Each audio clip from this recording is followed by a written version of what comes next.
Et af de spørgsmål, som vi får rigtig, rigtig ofte, det er, hvorfor hedder det Tidorn?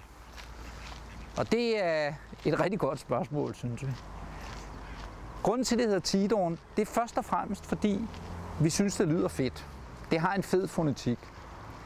Det er et udtryk, som kan siges nogenlunde korrekt over det meste af verden. Lige fra Kina til Frankrig og sågar i Norge kan de sige det rigtigt.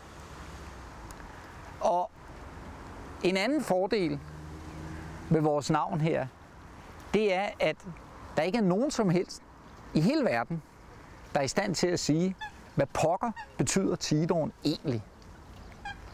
Og grunden til, at det er en fordel, det er, at vi kan kode vores navn med de ting, som vi ønsker at blive forbundet med. Det er for eksempel noget med nærhed, det er noget med nærvær, det er noget med at, som nogle unge mennesker sagde til mig forleden dag, opleve oplevelsen. Huske, hvad man har oplevet.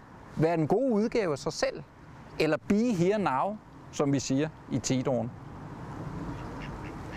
Og den sidste, ikke uvæsentlige årsag til, at vi er glade for vores lidt mærkelige navn, der hverken har noget med te, eller golftige, eller dawn at gøre, det er, at det er så unikt. Så hvis man går ind på Google, hvor som helst i verden, og søger på Tidorn, eller på Locaholic, så handler det kun om vores lille ølhus på de første 5-6 sider.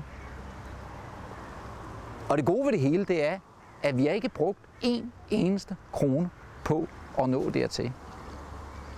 Derfor holder vi fast i vores navn.